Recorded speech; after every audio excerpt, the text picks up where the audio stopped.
ओंकार होंकार रहस्य युक्ता श्रीकारं गुणार्थ महाविभूतयाम् ओंकार भूमर्वज्ञं प्रतिपादनेभ्यां नमो नमः सुरये गुरुपादुकाभ्यां।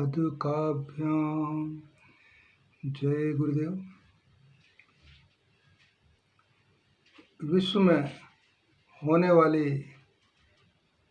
सृजन, संवर्धन एवं संपादन क्रियाओं का भाव विचार में आया और उससे संदर्भित कुछ गूढ़ भाव मुझे ऐसा लगा कि आपके सामने प्रेषित करना चाहिए, और ऐसा लगता है कि वो आपके लिए भी बहुत महत्वपूर्ण ज्ञानवर्धन और जीवन लक्ष्य प्राप्ति उद्देश्य को पूर्ति करने में सहयोग प्रदान करेंगे। इसलिए मैंने सोचा कि आपके समक्ष उनको प्रस्तुत किया जाए। सुनिएगा, बहुत आनंद आएगा।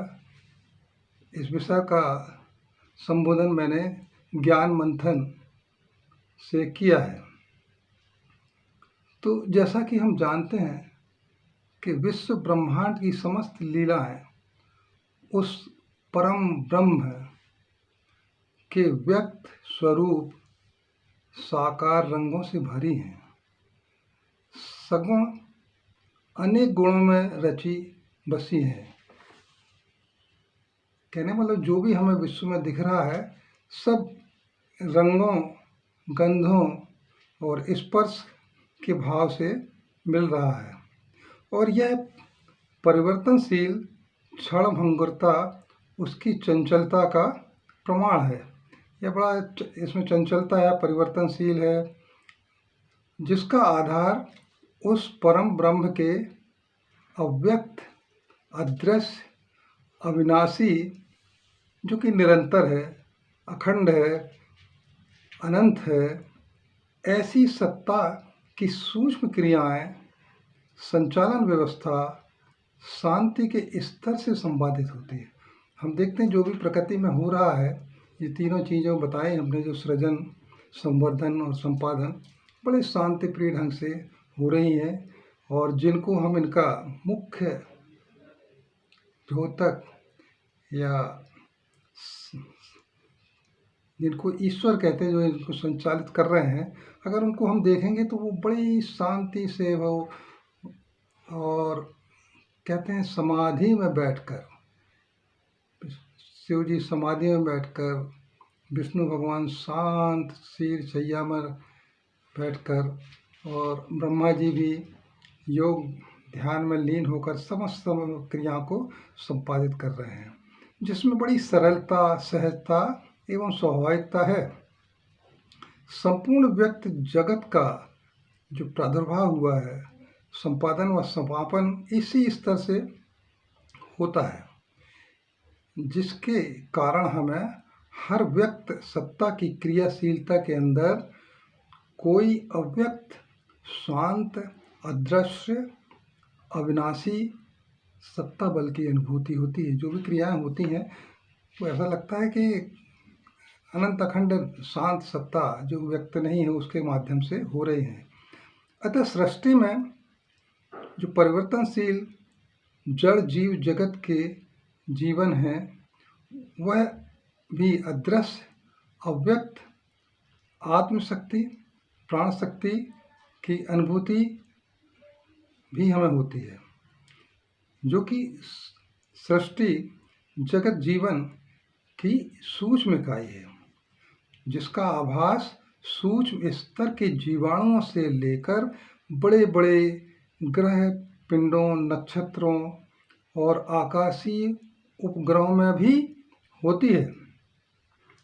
वेदों में कहा है कि यह सत्ता अणियो अणियाम महितो महियाम है,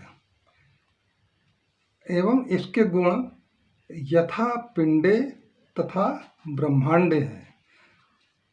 अतः जो कि एक सूक्ष्म शरीर में गुण शक्तियाँ स्थापित हैं, वही शक्तियाँ ब्रह्मांड के बड़े बड़े खगोलीय पिंडों में भी विराजमान हैं। अतः जिस ढंग से ब्रह्मांड व्यवस्थाओं का संचालन हो रहा है, ठीक उसी तरीके से एक जीव संरचना में संचालन, संवर्धन और समापन कार्य हो रहा है। हाँ, उस व्यक्त परम ब्रह्म सत्ता की क्रियाशीलता, आवृत्ति, संचालन कर्म के अनुकूल किया है। जैसा कि हमें ज्ञात है कि जड़ चेतन जो विश्व में दिखाई दे रहा है, जगत के क्रमशः विकास की श्रेणी में मानव उसकी चेतना व बुद्धि के स्तर पर वह सर्वश्रेष्ठ विकसित प्राणी प्रकृति में है एवं मानव ही सृष्टि रहस्य की जानकारी प्राप्त करने में सक्षम रहा है और उसके सूक्ष्म स्तरों की जानकारी आविष्कार के हेतु अपना क्रमशः योगदान दे रहा है एवं जीवन का लक्ष्य पूर्ण आनंद, जीवन कल्याणी, ज्ञान, संतृप्ति, मुक्ति, मोक्ष की दिशा में अग्रसर होने की अद्भुत अभिलाषा केवल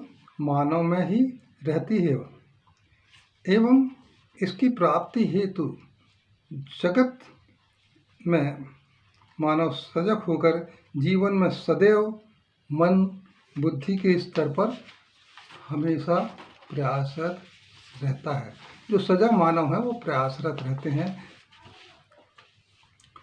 आध्यात्मिक शक्ति, पूर्ण ज्ञान, आत्मबल, अपराजेयता, निर्भयता, परमानंद, परम मोक्ष को प्राप्त करने हेतु मानव ने पृथ्वी में विभिन्न राज्यों, देशों में उसकी विभिन्न भौगोलिक, जलवायु, आबहवा परिस्थितियों से प्रभावित होकर विभिन्न मानव सभ्यता शैली, जीवन शैली, खान पान, वस्त्र वर्ण व्यवस्था, उपलब्ध साधनों को जीवन लक्ष्य प्राप्ति का आधार बनाया है।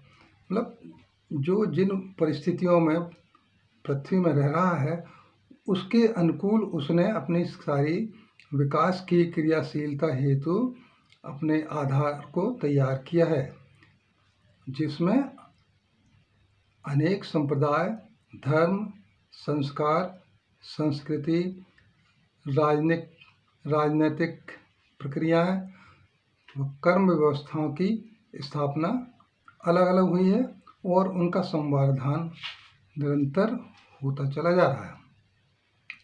आज हम इन व्यवस्थाओं के विषय में चर्चा करेंगे तो पाएंगे कि वर्तमान स्तर पर किए गए प्रयासों से मानव जीवन लक्ष्य पूर्णता, पूर्ण ज्ञान, पूर्ण अनुभव, निर्भयता, मोक्ष, आध्यात्मिक परिपूर्णता की प्राप्ति के परिणाम प्रकृति में हम विरले ही जनों में देख पाते हैं या मिले हैं या हम विश्वास करते हैं कि वो इस स्तर पर अपनी जीवन शैली कार्यरत किए हुए हैं, जिसे हम उदाहरण स्वरूप ही कह सकते हैं।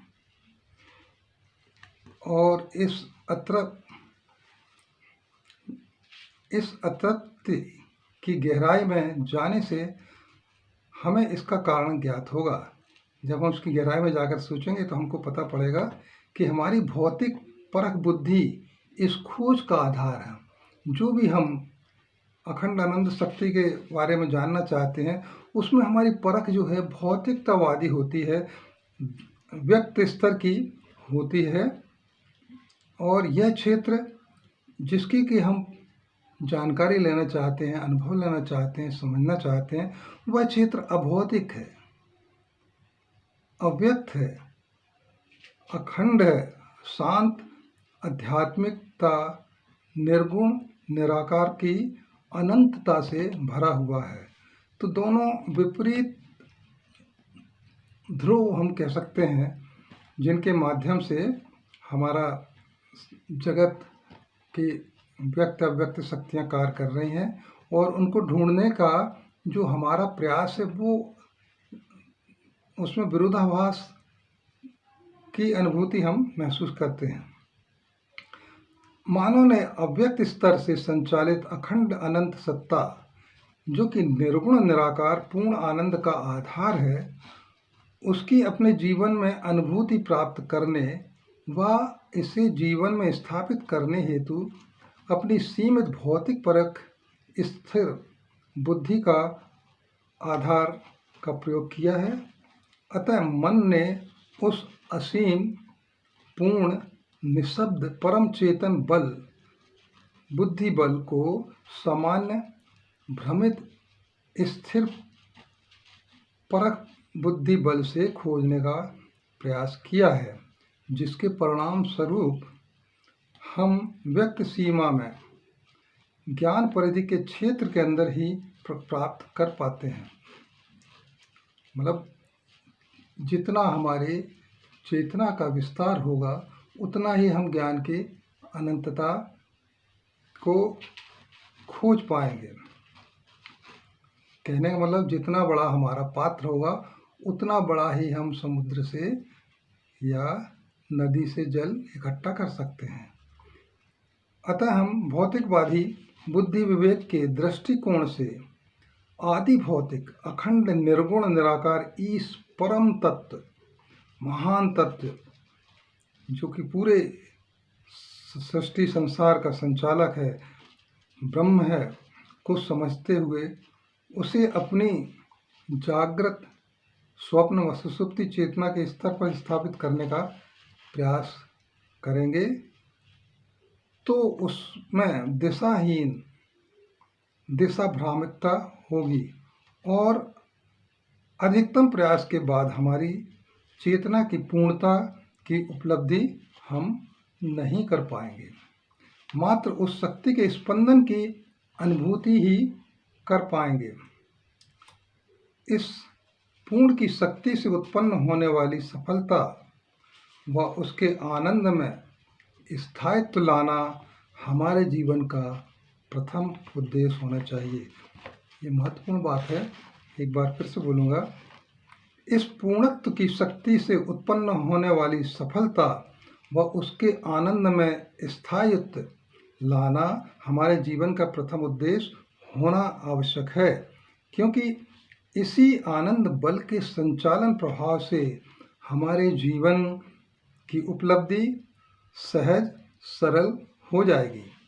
जटिल मन की क्रियाओं को स्वाभाविक दिशा में मोड़कर अधिक से अधिक आनंद के क्षेत्र में ले जाना, उसे सरल बनाने हेतु एक निश्चित दिशा देना आवश्यक है। वह अंतर्मुखी हमारे ही मन के अंदर, जिसको मंदिर कहते हैं, उसमें है। अतः मन की उलझने जटिलता को समाप्त कर उसे उसके स्वभाव, जो कि अधिक से अधिक आनंद की ओर जाना है, इस स्वभाव के अनुकूल मार्ग दिशा देना आवश्यक है। तो दिशा का मार्गदर्शन बड़ा महत्वपूर्ण होता है। अतः अगर हम मन को बाह्यमुखी धारा में प्रवाहित करके अंतर्मुखी ज्ञान प्राप्त करना चाहेंगे तो उसमें विरोधाभास होने के कारण कुछ संघर्षमय बुद्धि मन हो जाती है और उसके परिणाम शीघ्रता से हमें नहीं प्राप्त होते हैं।